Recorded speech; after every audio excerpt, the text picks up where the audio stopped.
అలానే మిస్సెస్రావు ఐఏఎస్ అమ్రపాలి ఎక్కడ నెగ్గాలో ఎక్కడ తగ్గాలో తెలిసినటువంటి అధికారి. అందుకే తెలంగాణలో పనిచేసినప్పుడు ఆవిడ కలెక్టర్గా కానీ లేదా గ్రేటర్ హైదరాబాద్ కమిషనర్గా కానీ సక్సెస్ఫుల్ ఐఏఎస్ అని పేరు తెచ్చుకున్నారు.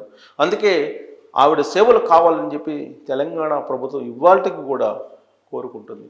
కానీ కేంద్ర ప్రభుత్వం యొక్క ఆదేశాల మేరకు ఆంధ్రప్రదేశ్ వెళ్ళారు అమ్రపాలి గారు. అక్కడ డ్యూటీలో అయిష్టంగా ఆవిడ చేరారు అనేది ఆమె అభిమానులు చెప్తూ ఉంటారు.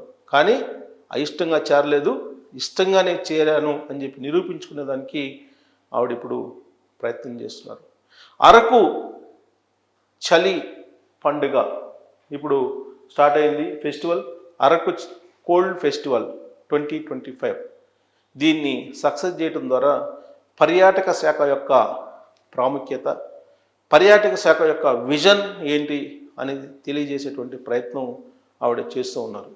గతంలో ఇలాంటివి చేశారు, అరకు కోల్డ్ ఫెస్టివల్ లాంటివి చేశారు, కానీ అనుకున్నంత స్థాయిలో సక్సెస్ చేయలేకపోయారు. కానీ ఈసారి జనవరి 31 నుంచి ఫిబ్రవరి 2 వరకు ఈ 3 రోజుల పాటు అరకు చలి పండుగ అనేది నిర్వహిస్తున్నారు. ప్రభుత్వం దీన్ని నిర్వహిస్తుంది.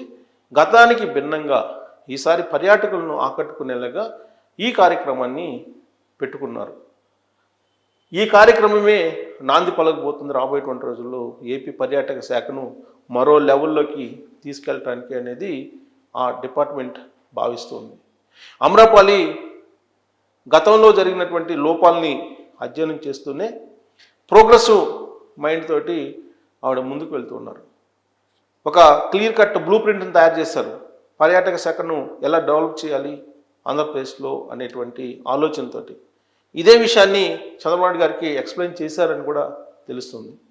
సాధారణంగా ఆంధ్రప్రదేశ్ ముఖ్యమంత్రి చంద్రబాబు నాయుడు గారు ఎవరైనా ప్రోగ్రెసివ్ మైండ్ తోటి వెళ్తే ఓ ప్రాజెక్ట్ తీసుకొని ఎక్స్ప్లెయిన్ చేస్తే ఆయన చాలా హ్యాపీ ఫీల్ అవుతారు. పైగా ప్రాజెక్ట్కి అవసరమైనటువంటి మరిన్ని సానుకూల అంశాలని ఆయన తెలియజేస్తారు. సో అలాగే అమ్రపాలి పర్యాటక శాఖకు సంబంధించినటువంటి డెవలప్మెంట్ యాక్టివిటీస్ ఏ విధంగా ఉండాలనే దాని మీద ఒక పవర్ పాయింట్ ప్రెజెంటేషన్ ఇచ్చినప్పుడు చంద్రబాబు నాయుడు గారు కూడా యంగ్ ఐఏఎస్ యొక్క ఆలోచన, ఆమె ప్రోగ్రెస్ మైండ్ ఎలా ఉంది అనే దాని మీద ఆయన సంతోషం వ్యక్తం చేశారని కూడా తెలుస్తుంది. ఇటీవల కాలంలో కోటప్పకొండకి వెళ్ళారు చంద్రబాబు నాయుడు గారు. ఆ సమయంలో ఫస్ట్ టైం ఆంధ్రప్రదేశ్ ముఖ్యమంత్రి చంద్రబాబు నాయుడు గారితో అమ్రపాలి గారు కనిపించారు.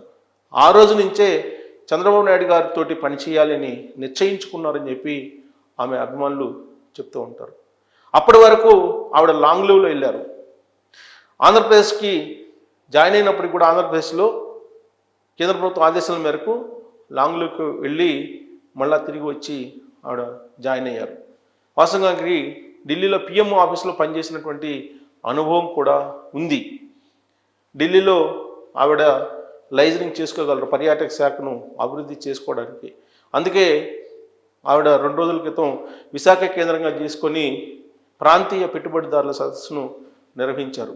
ఆ వేదిక మీద నుంచి సుమారుగా 1150 కోట్ల రూపాయల పెట్టుబడులను సేకరించారు పర్యాటక శాఖ అనేది తెలుస్తోంది. పర్యాటక శాఖలో కీలకంగా కనిపిస్తున్నారు అమ్రపాలి గారు. సో ఆవిడ వేసేటువంటి అడుగులు ఏ విధంగా ఉన్నాయి అనే దాని మీద మనం నిశ్చితంగా విశ్లేషణ చేసుకుంటే కనుక ఇప్పుడు మనకు తెర ముందు కనిపిస్తుంది ఆవిడ అరకు కోల్డ్ ఫెస్టివల్ 2025 నిర్వహించే దాని మీదనే కాన్సన్ట్రేషన్ చేసినట్టు కనిపిస్తుంది. కానీ ఏ ఐఏఎస్ కూడా ఒక పని మీదనే కాన్సన్ట్రేషన్ చేయరు. మళ్ళా రివ్యూ కోసం గతంలో ఏం జరిగింది, ఇప్పుడు ఏం జరగాలి, రాబోయేటువంటి రోజుల్లో ఏం జరగాలి, పాస్ట్ ప్రజెంట్ ఫ్యూచర్ అనేటువంటి కాన్సెప్ట్ తోటి వెళ్తూ ఉంటారు. అమ్రపాలి గారు కూడా అదే కాన్సెప్ట్ తోటి వెళ్తూ ఉన్నారు. పాస్ట్ని విశ్లేషిస్తూ ఉన్నారు. ఆ రోజున మంత్రిగా ఉన్నటువంటి రోజా చేసినటువంటి అరాచకాలు ఏంటి అనే దాని మీద బయటికి తీసేటువంటి ఒక అధ్యయనం చేస్తున్నారని కూడా తెలుస్తుంది. గతంలో అరకు ఫెస్టివల్ నిర్వహించారు, అరకు కోల్డ్ ఫెస్టివల్ నిర్వహించారు. ఆ రోజున జరిగినటువంటి అవకతవకల మీద కూడా పరిశీలిస్తూ ఉన్నారు, అబ్జర్వ్ చేస్తూ ఉన్నారు. ఒకవైపు ఈ ఫెస్టివల్ని విజయవంతం చేయాలనేటువంటి ఆలోచన కూడా చేస్తూ ఉన్నారు. ఈ ఫెస్టివల్లో ప్రత్యేకంగా చెప్పాల్సిన అంశం ఏంటంటే హెలీ టూరిజం. హెలికాప్టర్ ద్వారా ఆ ప్రాంతాలని పరిశీలించవచ్చు. హెలి టూరిజం పెట్టారు. హెలికాప్టర్ ద్వారా దాన్ని మొత్తం అరకు లోయ అంటేనే అందాలకు కేంద్రం. దాన్ని విజిట్ చేయాలంటే కనుక హెలికాప్టర్ విజిట్ని పెట్టారు. ఆ హెలికాప్టర్ విజిట్ని ఆ హెలికాప్టర్ విజిట్ ద్వారా మీరు ఎంజాయ్ చేయొచ్చు అని చెప్పి చెప్తున్నారు. పైగా అక్కడ విడుదల చేయడానికి కానీ, తర్వాత అక్కడికి వచ్చినటువంటి పర్యాటకులకి ఫుడ్ అందించడానికి కానీ క్వాలిటీగా అవన్నీ కూడా ఏర్పాట్లు చేసి ఉన్నారు.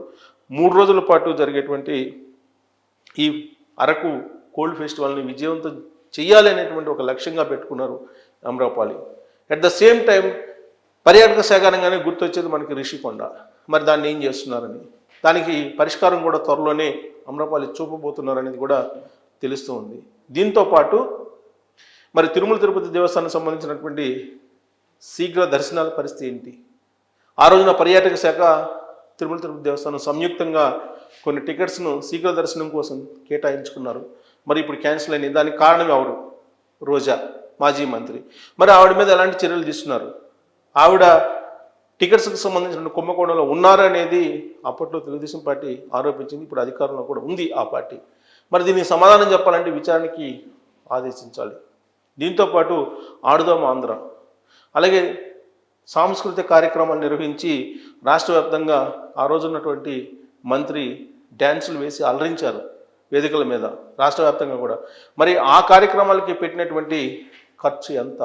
ఆ కార్యక్రమాల ప్రమోషన్ కోసం ఐప్యాక్ ఇచ్చిన అమౌంట్ ఎంత? ఇవన్నీ తేలాల్సి ఉంది. ఇదంతా కూడా అమ్రపాలి బయటికి తీసుకొస్తారు అనేటువంటి ఒపీనియన్ పర్యాటక శాఖలో ఉంది, ప్రజల్లో కూడా ఉంది. వీటన్నిటికంటే కూడా పర్యాటక శాఖ ప్రాంతీయ కార్యాలయాలు ఉన్నాయి. ఆ ప్రాంతీయ కార్యాలయాల పరిధిలో హోటల్స్, రెస్టారెంట్లు, బార్లు నిర్వహిస్తూ ఉన్నారు. అలాగే టూరిజం సంబంధించిన బస్సులు ఉన్నాయి. బస్సుల్లో అందించేటువంటి సేవలు కూడా ఇవాళకి కూడా వైఎస్ఆర్ కాంగ్రెస్ పార్టీకి సంబంధించిన సింపథైజర్స్ చేతుల్లోనే ఉన్నాయనేది తెలుస్తుంది. మీరు వీటన్నిటిని రివ్యూ చేసి పాత కాంట్రాక్టులని, పాత లీజుల్ని రద్దు చేసి స్ట్రీమ్లైన్ ఎప్పుడు చేస్తారు? ఇప్పటికే 7 నెలలు అయింది ప్రభుత్వం ఏర్పడి. మరి స్ట్రీమ్లైన్ ఎప్పుడు చేయాలి అనే దాని మీద ప్రశ్నిస్తూ ఉన్నారు.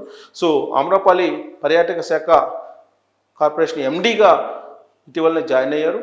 మరి ఆవిడ రివ్యూ చేస్తున్నారు. ముందు సక్సెస్ బాటలో తీసుకెళ్ళి ఆ తర్వాత పాత వ్యవహారాలన్నింటినీ తవ్వి ఎవరైతే బాధ్యులు ఉన్నారో వాళ్ళని శిక్షించాలి అనేటువంటి ఆలోచనతోటి ఆవిడ వెళ్తున్నారని కూడా తెలుస్తుంది. బట్ ప్రోగ్రెసివ్ మైండ్ తోటి ఉన్నటువంటి ఆవిడ చంద్రబాబు నాయుడు గారి పరిపాలన, ఆయన విధానాలు, ఆయన ప్రోగ్రెసివ్ మైండ్ నచ్చింది కాబట్టి ఆంధ్రప్రదేశ్లోనే కంటిన్యూ అయ్యి పర్యాటక శాఖను మరో లెవెల్కి తీసుకెళ్లాలి అనేటువంటి ఆలోచన ఆవిడ చేస్తున్నారని చెప్తున్నారు. మరి 3 రోజుల పాటు జరిగేటువంటి అరకు కోల్డ్ ఫెస్టివల్ అనేది మీకు వినూత్నంగా కనిపిస్తుందా? గతంలో మాదిరిగానే కనిపిస్తుందా? అమ్రపాలి ఎలాంటి మార్పులు చేశారు అనేది మీరు ఒకవేళ అరకు కోల్డ్ ఫెస్టివల్కి వెళ్తే ట్రోల్స్ రూపంలో తెలియజేయచ్చు. Thank you very much.